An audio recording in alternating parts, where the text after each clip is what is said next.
Bonsoir à toi qui regarde cette vidéo. Aujourd'hui, je vais te montrer les 5 questions que tu dois absolument te poser avant d'acheter une voiture. Si tu ne prends pas le temps d'y répondre, tu risques de regretter énormément ton achat pendant des années.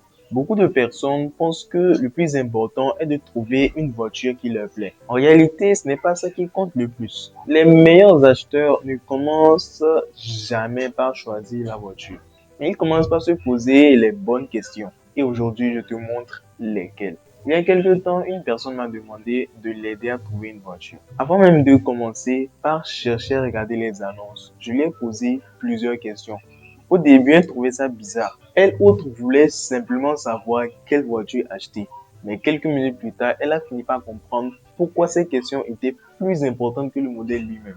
Et c'est exactement ce que je vais te montrer aujourd'hui. Alors, commençons par la première question. La première question peut paraître toute simple, mais c'est probablement la plus importante de tous. Pourquoi est-ce que tu achètes cette voiture? Est-ce que c'est pour aller au travail tous les jours? Est-ce que c'est pour transporter ta famille? Est-ce que c'est pour faire du taxi? Est-ce que tu travailles dans le bâtiment et que tu as besoin d'un véhicule pour transporter tes outils ou des matériels lourds? Ou alors, est-ce que tu fais plusieurs longs trajets entre plusieurs villes? Parce que la réponse à cette question va complètement changer ton choix. Par exemple, imagine une personne qui achète une petite citadine juste parce qu'il la trouve belle et économique.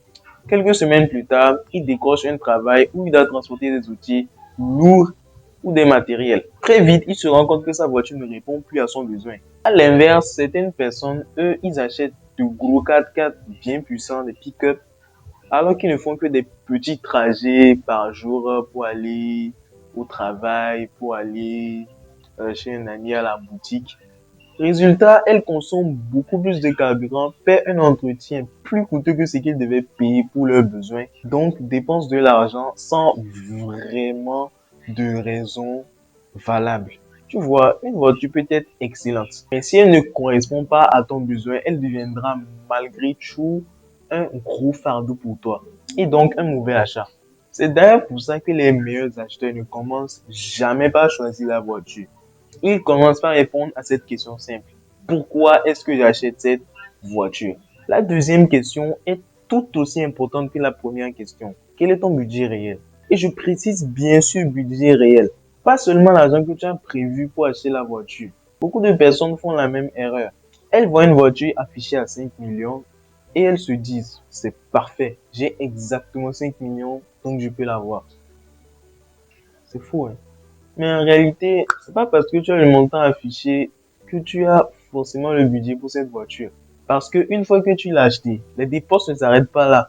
Il faudra payer la carte grise, il faudra faire l'assurance, le vidange, changer les filtres et parfois même changer la batterie. Ou encore changer les pneus s'ils sont usés. Toutes ces dépenses mises bout à bout peuvent représenter plusieurs centaines de milliers de francs CFA. Bon, imagine maintenant que tu utilises tout ton argent pour acheter uniquement la voiture. Le lendemain, la batterie tombe en panne ou les pneus doivent être remplacés.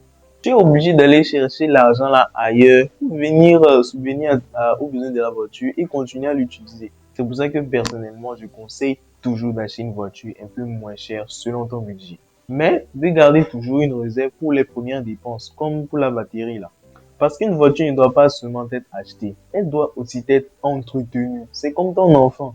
Donc avant de dire cette voiture est dans mon budget, demande-toi d'abord, est-ce que je pourrais encore assumer les dépenses après l'achat?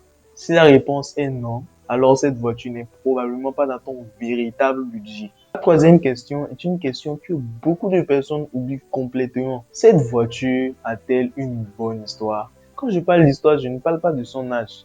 Je parle de tout ce qu'elle a vécu avant d'arriver devant toi. Est-ce qu'elle a déjà été gravement accidentée? Est-ce qu'elle a été bien entretenue par son ancien utilisateur? Est-ce que le kilométrage est réellement celui affiché sur le compteur? Et est-ce que tous les documents sont-ils en règle? Toutes ces questions sont importantes. Parce qu'une voiture ne raconte jamais son passé. Elle ne va jamais te dire j'ai été accidenté, mon compteur a été modifié ou encore mon ancien propriétaire m'a mal entretenu. Ou encore mon ancien propriétaire n'a presque jamais fait d'entretien. Tout ça, c'est à toi de découvrir cela avant te fait sortir ton argent. Malheureusement, beaucoup de personnes découvrent la véritable histoire de leur voiture seulement après l'avoir achetée. Imagine maintenant que tu trouves une voiture sur Internet. Les photos sont parfaites, la peinture brille, l'intérieur est propre. Le vendeur te dit ne t'inquiète pas, elle est en très bon état. Tu es rassuré et puis tu l'achètes. Pendant les premiers jours, tout semble parfait. Mais quelques semaines plus tard, les problèmes commencent. Le mécanicien t'annonce que le véhicule a déjà subi un grave accident et que certains dégâts ont seulement été bien cachés. C'est à ce moment-là que tu comprends. Et c'est là que tu comprends qu'une voiture peut être très belle, mais tout en cachant d'énormes problèmes. C'est pour ça que je dis toujours, n'achète jamais une voiture par son apparence. Cherche d'abord à connaître son histoire. Oui, la confiance c'est bien, mais les vérifications c'est encore mieux. Parce qu'une belle peinture peut cacher un passé très compliqué. Et souviens-toi toujours qu'une belle peinture coûte toujours moins cher qu'un moteur à remplacer. C'était la partie 1 de cette série de vidéos. Donc abonne-toi pour ne pas rater les autres parties qui vont venir.